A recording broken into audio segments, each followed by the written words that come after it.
Assalamualaikum warahmatullahi wabarakatuh. Selamat datang kembali di channel Suketeki. Masih bersama Bang Nano tentunya. Dan kali ini Bang Nano akan membawakan sebuah cerita horor yang berjudul Misteri Hutan Karama. Dan sebelum masuk ke cerita, jangan lupa untuk klik tombol subscribe dan nyalakan lonceng notifikasinya agar kalian tidak ketinggalan video-video menarik lainnya. Dan buat teman-teman yang sudah subscribe sebelumnya, terima kasih banyak atas dukungannya selama ini. Semoga selalu diberikan kesehatan, diberikan kelimpahan rezeki, dan dimudahkan segala urusannya. Amin. Bismillah, mari kita mulai ceritanya. Hutan Karama terletak di Sulawesi, dikenal sebagai hutan larangan yang sangat angker. Kabut tebal seringkali menyelimuti pohon-pohon raksasa yang menjulang, seakan-akan menjadi peringatan bagi siapapun yang mendekati. Pada zaman nenek moyang, hutan ini telah dianggap sebagai tempat keramat, tempat makhluk-makhluk halus dan roh leluhur bersemayam. Tak ada seorang pun yang berani memasuki hutan Karama, kecuali saat mereka membawa sesaji sebagai wujud penghormatan dan perlindungan bagi desa di sekitarnya. Di sebuah rumah panggung tua, beberapa warga desa tengah berkumpul di sekitar perapian. Malam itu gelap dan sunyi. Hanya suara jangkrik dan burung hantu yang terdengar. Wajah-wajah mereka terlihat cemas, sementara seorang lelaki tua, yaitu Parauf, duduk di tengah mereka. Dengan suaranya yang berat dan penuh wibawa, ia mulai bercerita tentang hutan Karama. Parauf dengan suara rendah dan penuh kehati-hatian berkata, "Hutan Karama bukanlah hutan biasa. Setiap pohon, setiap batu, setiap aliran sungai di sana, semuanya memiliki penunggunya. Tidak ada yang boleh memasuki hutan itu tanpa izin dulu.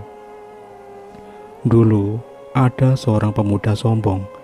Pikirnya, ia bisa menaklukkan hutan itu. Ia pergi tanpa sesaji, tanpa doa, dan ia tak pernah kembali." Para penduduk yang mendengar cerita itu bergidik ngeri. Salah satu dari mereka, seorang ibu yang memeluk anaknya erat-erat, menatap Parauf dengan mata penuh ketakutan. "Apa yang terjadi padanya, Parauf?"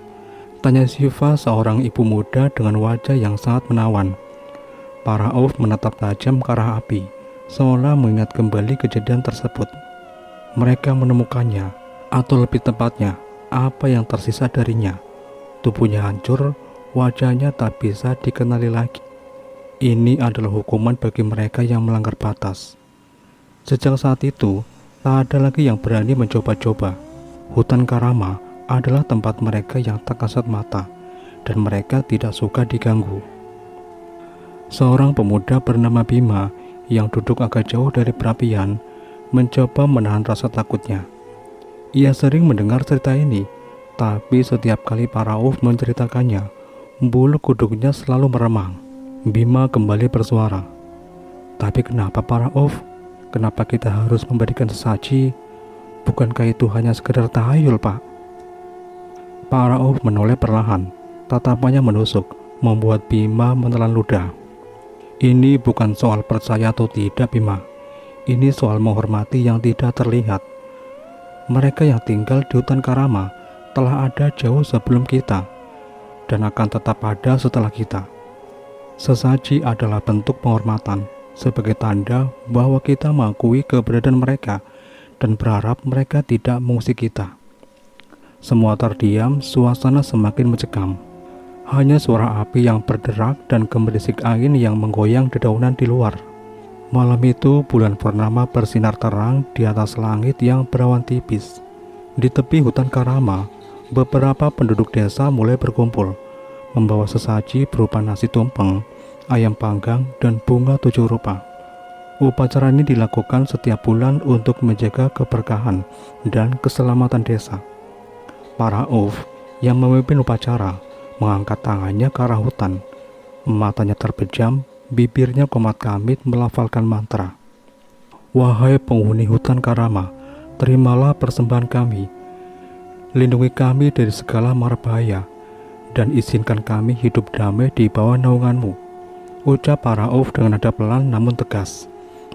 Setelah mantra selesai, ia meletakkan sesaji di atas batu besar yang dianggap keramat. Para penduduk menundukkan kepala, berdoa dalam hati agar hutan Karama tidak marah dan selalu memberi perlindungan. Namun di kejauhan, dari dalam hutan, terdengar suara samar, seolah-olah ada sesuatu yang bergeser di antara pepohonan. Penduduk segera pulang dengan cepat, tak ingin berlama-lama di sana. Hanya Pak Rauf yang tinggal lebih lama menatap hutan dengan penuh waspada. Pak Rauf berbisik pada dirinya sendiri, "Semoga kalian puas dengan sesaji ini, dan biarkan kami hidup dalam damai." Hutan Karama tetap diam, seakan menyetujui permintaan Pak Rauf itu. Namun, jauh di dalam hutan, sesuatu bergerak menanti waktu yang tepat untuk bangkit. Di sebuah kafe kecil dekat kampus, 4 mahasiswa duduk melingkar di sebuah meja, berdiskusi tentang rencana mereka yang akan datang. Suasana kafe yang biasanya riuh kini sunyi, seolah menyimpan rahasia besar yang akan segera terungkap. Indah menatap peta hutan Karama yang terbentang di hadapan mereka dengan mata berbinar. Rambutnya yang hitam legam terurai hingga ke bahu, dan senyum tipis menghiasi wajahnya yang cantik. Sebagai seorang mahasiswa antropologi, rasa ingin tahunya terhadap cerita-cerita mistis dan budaya lokal tak pernah surut. Meski begitu, ada rahasia yang hanya diketahui oleh dirinya dan Bagus, kekasih gelapnya.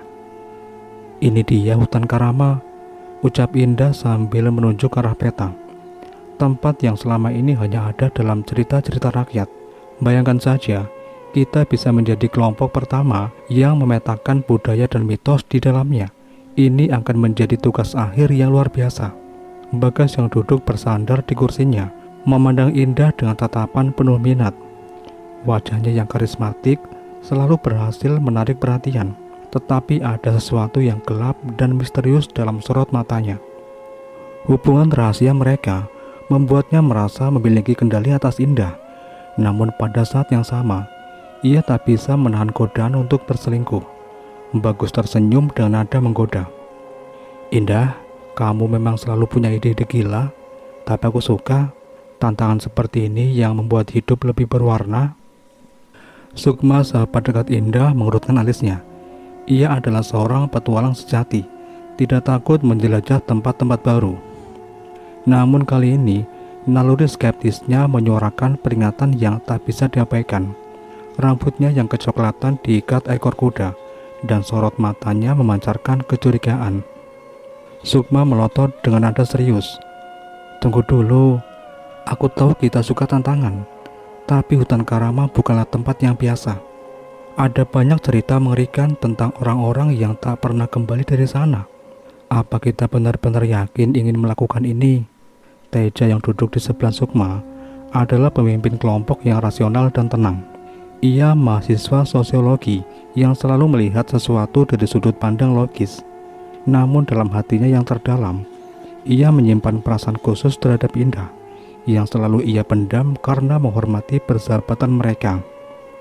Teja berkata dengan nada menenangkan, "Sukma, kita tahu resikonya, tapi kita juga tahu bahwa kita tidak akan sembarangan masuk tanpa persiapan. Kita akan membawa peralatan lengkap, mempelajari legenda lokal, dan yang paling penting, kita akan saling menjaga. Lagi pula, tugas akhir kita sangat bergantung pada ini." Sukma menatap Teja dengan pandangan ragu. Ia tahu bahwa argumen Teja masuk akal, namun hatinya tetap tidak tenang. Ia merasa ada sesuatu yang tidak beres, sesuatu yang lebih besar dari sekedar hutan angker. Sukma menghela nafas. "Baiklah, tapi jika ada sesuatu yang mencurigakan, kita harus keluar secepatnya. Aku tidak ingin ada di antara kita yang celaka hanya karena penasaran." Indah tersenyum, menyadari bahwa meskipun Sukma selalu berhati-hati, ia tidak akan menolak tantangan ini. Baginya, ini adalah kesempatan untuk membuktikan bahwa mitos dan legenda bisa dipecahkan dengan ilmu pengetahuan. "Oke, setuju," ucap Indah dengan semangat. "Kita akan membuat sejarah. Lagi pula, kita tidak hanya mencari jawaban ilmiah, tapi juga ingin merasakan langsung apa yang selama ini hanya ada dalam cerita." Bagus mengangguk setuju, sementara Teja hanya tersenyum kecil. Ia tahu bahwa perasaan pribadinya terhadap Indah harus ia kesampingkan. Sebagai pemimpin, Ia harus memastikan keselamatan semua orang, meskipun hatinya berdetak lebih kencang setiap kali melihat Indah. Teja menatap serius. Baik, kita sepakat. Tapi ingat, kita bukan hanya berurusan dengan hutan. Kita juga harus menghormati kepercayaan dan budaya lokal. Jangan sampai kita melakukan sesuatu yang bisa dianggap tidak sopan.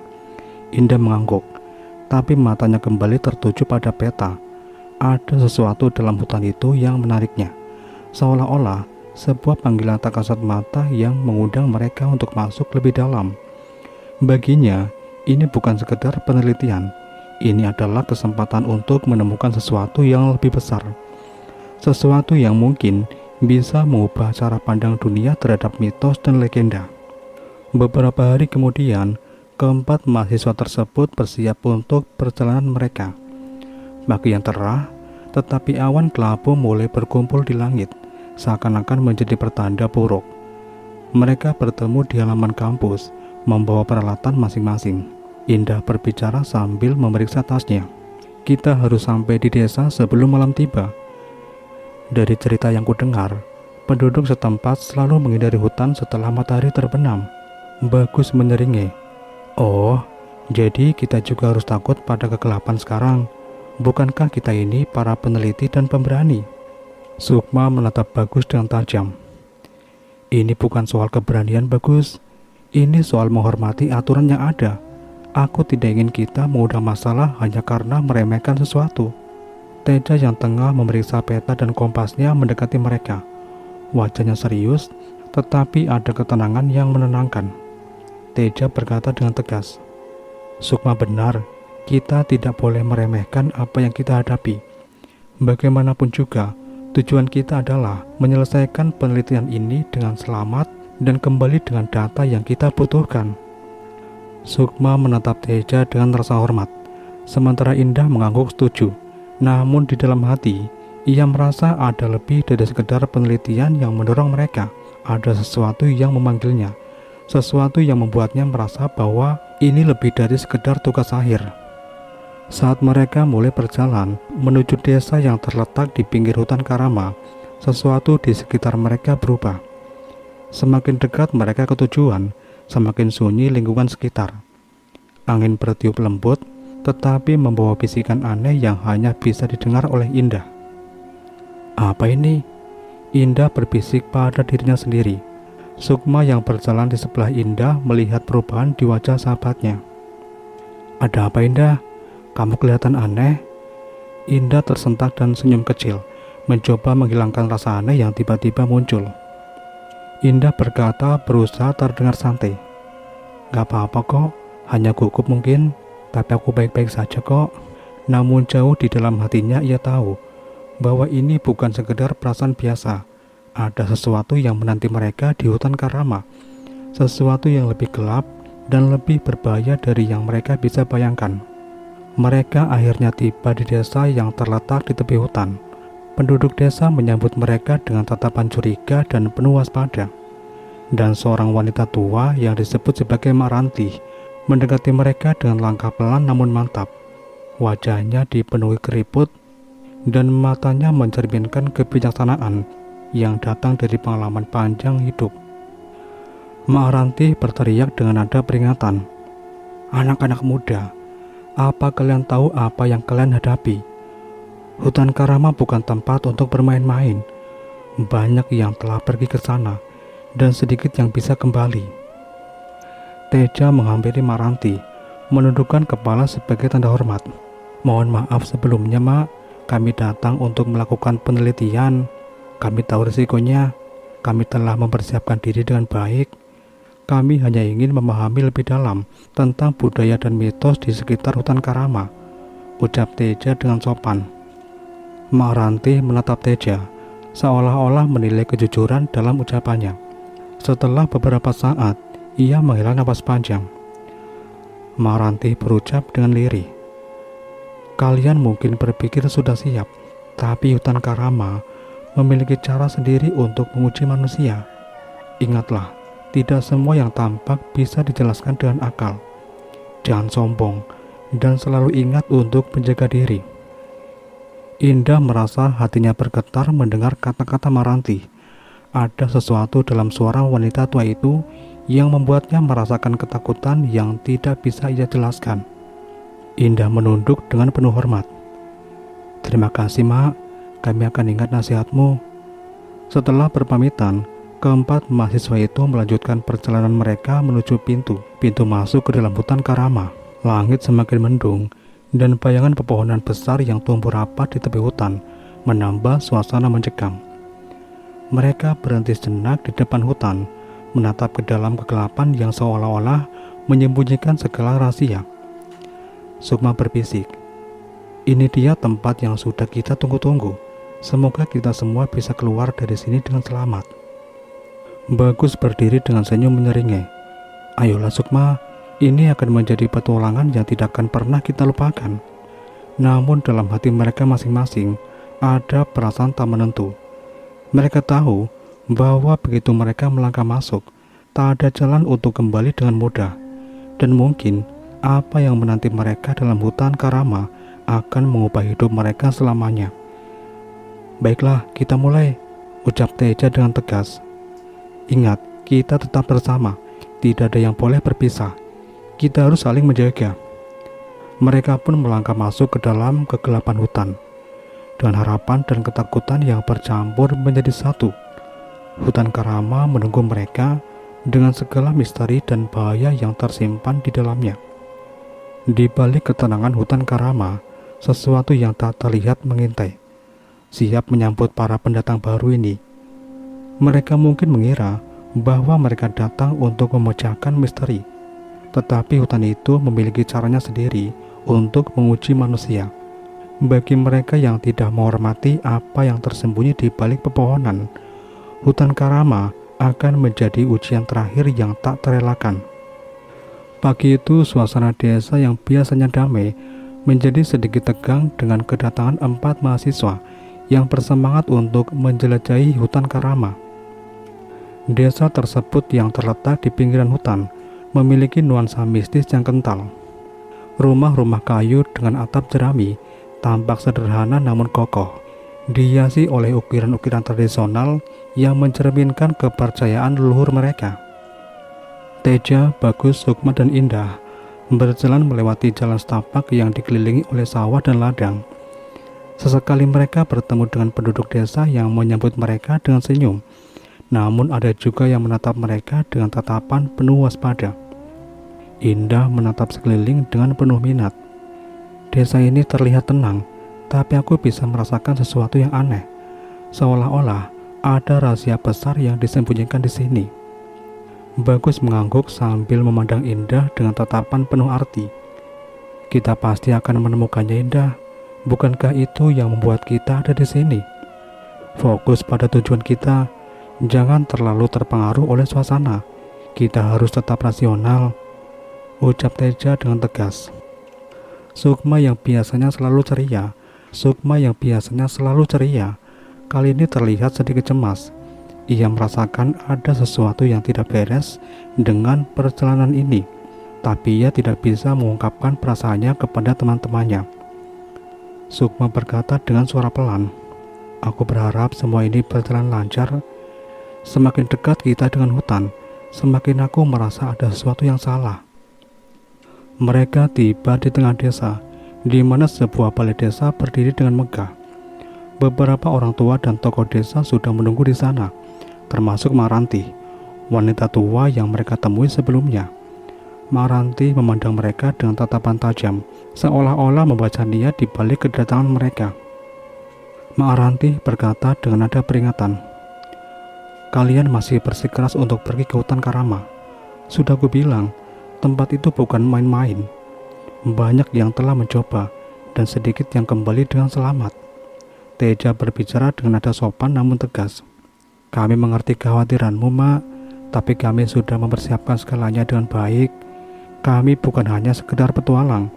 Kami adalah peneliti yang ingin memahami lebih dalam tentang mitos dan budaya lokal di sekitar hutan Karama."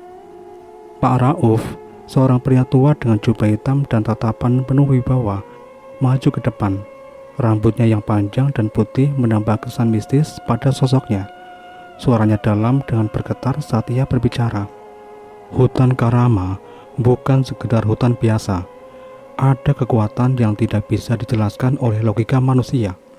Aku menyarankan kalian untuk tidak melanjutkan rencana ini. Jika kalian memaksa, kalian akan mengundang bencana bagi diri kalian sendiri. Sukma merasakan ketakutan yang semakin menggerogoti hatinya.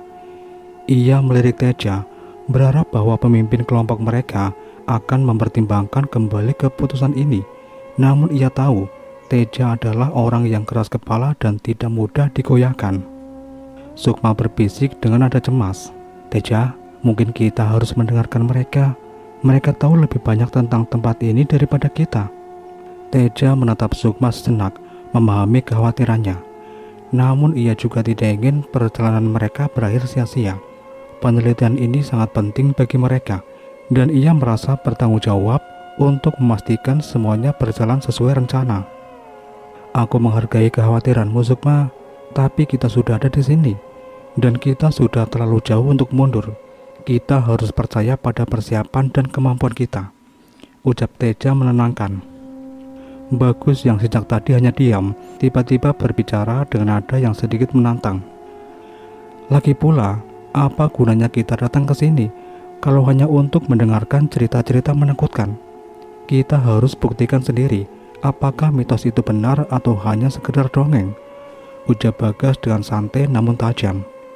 Mak Ranti menghela napas panjang, menyadari bahwa kata-katanya tidak akan mengubah keputusan mereka. Ia menatap Indah, yang dari tadi lebih banyak diam. Ada sesuatu dalam tatapan wanita tua itu yang membuat Indah merasa tidak nyaman. "Jika kalian memang memutuskan untuk pergi, setidaknya jangan abaikan nasihat kami. Hutan Karama memiliki aturan yang tidak tertulis. Hormati tempat itu, atau kalian akan menyesal," kata Mak Ranti dengan lirih. Indah merasakan ketegangan dalam dirinya. Ia tahu bahwa mereka mungkin telah membuat keputusan yang salah, namun ia juga tidak bisa menahan rasa penasaran yang membara dalam hatinya. "Terima kasih, Mak. Kami akan berhati-hati," ucap Indah dengan suara pelan namun mantap. Setelah pertemuan dengan warga desa, keempat mahasiswa itu kembali ke penginapan sederhana yang mereka sewa di tepi desa. Suasana di antara mereka mulai terasa aneh. Meskipun mereka mencoba untuk tetap fokus pada tujuan mereka, ada ketegangan yang perlahan-lahan mulai muncul ke permukaan. "Besok pagi, kita akan memulai perjalanan. Kita masuk ke dalam hutan. Pastikan kalian istirahat dengan baik malam ini. Kita tidak tahu apa yang akan kita hadapi di sana," kata Teja dengan tegas. "Tenang saja, Teja. Aku selalu siap untuk petualangan," kata Bagus dengan senyum yang sedikit mengejek. Sukma yang sejak tadi hanya diam, merasa ada sesuatu yang salah antara Bagus dan Indah. Ia sudah lama mengenal Indah, dan ia bisa merasakan perubahan kecil dalam sikap sahabatnya itu. Sesuatu yang tidak biasa. "Kamu kenapa, Indah? Kamu baik-baik saja kan? Kamu terlihat sedikit berbeda akhir-akhir ini," kata Sukma dengan nada hati-hati. Indah tersentak, tidak menyangka bahwa Sukma akan menyadari kegelisahannya. Ia mencoba tersenyum, tapi senyumannya tidak sepenuhnya tulus. "Aku baik-baik saja kok, Sukma," ucap Indah berusaha terdengar santai. Namun Sukma tidak percaya begitu saja. Ia melihat sekilas ke arah Bagus yang tampak terlalu santai, dan firasat buruk mulai muncul di benaknya. Ia tidak bisa menjelaskan perasaannya, tapi ia tahu ada sesuatu yang disembunyikan oleh sahabatnya itu. Malam itu, setelah makan malam sederhana, mereka berempat duduk di teras penginapan, memandang langit malam yang gelap. Bintang-bintang redup. Suasana tenang, namun dalam hati mereka masing-masing ada perasaan yang saling bertentangan. "Indah, apa kamu sudah mempersiapkan semua catatan yang kita butuhkan?" ucap Teja. Indah mengangguk. "Sudah, Teja. Aku sudah menyiapkan semua bahan yang kita perlukan. Kita hanya perlu memastikan bahwa kita bisa mendapatkan informasi dari penduduk desa sebelum masuk ke hutan." Bagus yang duduk di sebelah Indah tiba-tiba menyentuh bahu gadis itu dengan cara yang sangat akrab, membuat Sukma semakin curiga. Indah selalu yang paling teliti. Itu yang membuatmu begitu istimewa, ujar Bagus dengan nada menggoda. Teja yang melihat interaksi itu merasa hatinya mencelos. Selama ini ia selalu menyimpan perasaan terhadap Indah, namun ia memilih untuk tidak mengungkapkannya demi menjaga kebersamaan kelompok. Namun, melihat Bagus yang semakin dekat dengan Indah membuat kecemburuannya perlahan-lahan muncul. Bagus, kita di sini untuk bekerja, bukan untuk main-main. Fokus pada tujuan kita, ucap Teja dengan nada sedikit tegang. Bagus menyadari nada suara Teja yang mulai berubah. Ia senyum tipis, menyadari bahwa ia telah memancing perasaan Teja. Tenang saja Teja, aku gak lupa tujuan kita. Hanya saja kita bisa menikmati perjalanan ini bukan? Ujar Bagus dengan santai. Indah merasa suasana semakin canggung. Ia tahu bahwa ada perasaan yang tidak terungkap di antara mereka. Namun ia tidak tahu bagaimana cara mengatasinya. Hubungannya dengan Bagus yang selama ini mereka rahasiakan mulai terasa seperti bom waktu yang siap meledak kapan saja. Mungkin kita semua butuh istirahat. Perjalanan besok akan sangat melelahkan, kata Indah berusaha mengalihkan pembicaraan. Sukma yang sedari tadi hanya diam, akhirnya tidak bisa menahan diri lagi. Ia menatap Indah dengan tatapan penuh tanya, ingin mengetahui kebenaran di balik sikap sahabatnya. Ada yang ingin aku tanyakan Indah. Kamu dan Bagus, apakah kalian menyembunyikan sesuatu dariku? Ucap Sukma dengan serius. Pertanyaan itu membuat suasana menjadi tegang. Bagus dan Indah saling menatap. Dalam sekejap, rahasia mereka terbongkar. Indah terdiam sejenak, lalu menghela nafas. Aku dan Bagus memang lebih dekat belakangan ini, tapi kami tidak ingin mengganggu persahabatan kita, Sukma. Teja merasakan hatinya semakin perih. Ia berusaha keras untuk tetap tenang, namun dalam hatinya ia merasa dihianati. Jadi kalian berdua? Sudah lama, ucap Teja dengan nada bergetar. Bagus yang biasanya terlihat santai, kali ini merasa sedikit bersalah. Ia tahu bahwa Teja memiliki perasaan terhadap Indah, namun ia tidak pernah membicarakannya secara terbuka. Maaf Teja, kami tidak berniat untuk menyembunyikan ini. Hanya saja kami tidak ingin merusak hubungan di antara kita semua. Sukma merasa hatinya hancur. Ia tidak hanya merasa dihianati oleh sahabatnya, tetapi juga oleh perasaan cemburu yang tiba-tiba muncul terhadap Bagus. Selama ini, ia tidak pernah menyadari bahwa ia menyimpan perasaan terhadap Bagus hingga saat ini. Kalian seharusnya memberitahuku sejak awal. Aku tidak tahu harus berkata apa, ucap Sukma dengan suara bergetar. Malam yang tenang itu tiba-tiba dipenuhi oleh perasaan cemburu, rasa bersalah, dan ketegangan yang tidak terelakkan. Persahabatan yang selama ini mereka jaga mulai retak, dan cinta segi empat yang tersembunyi di antara mereka mulai memperlihatkan wajah aslinya.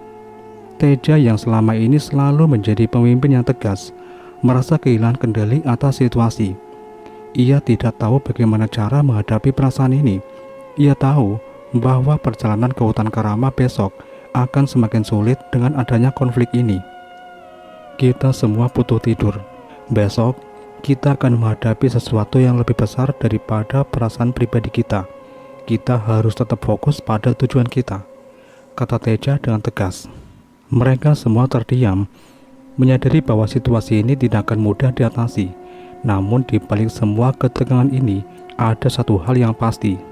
Perjalanan mereka ke hutan Karama akan menjadi lebih berbahaya daripada yang pernah mereka bayangkan, baik dari segi fisik maupun emosional.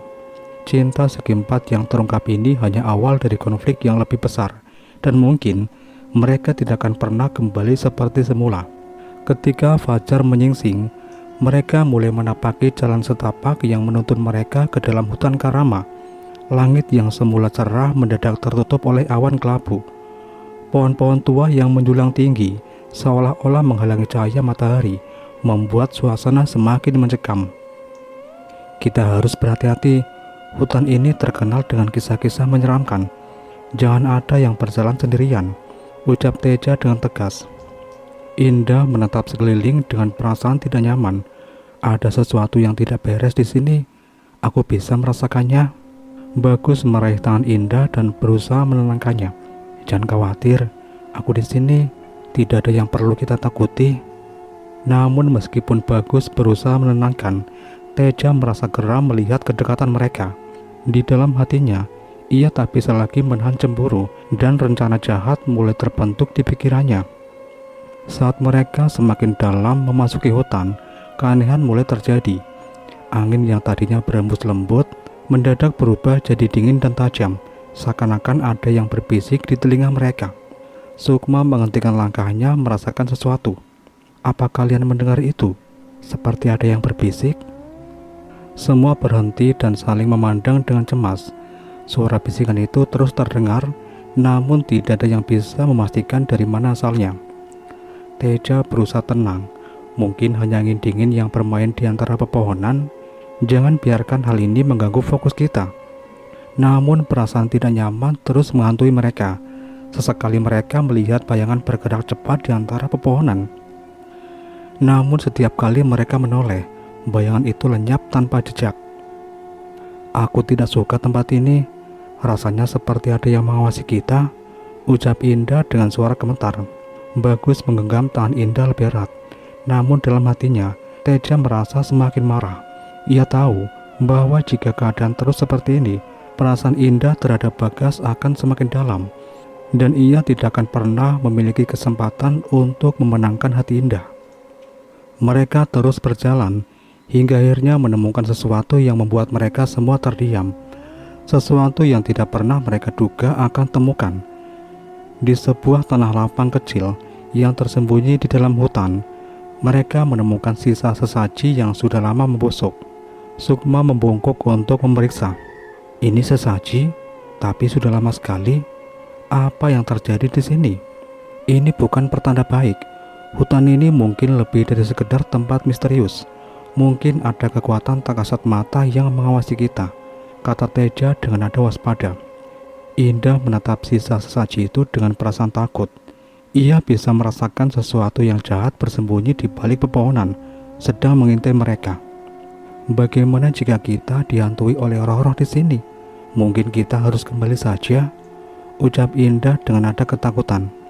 Namun Teja yang sudah dipenuhi dengan rencana jahat hanya tersenyum tipis.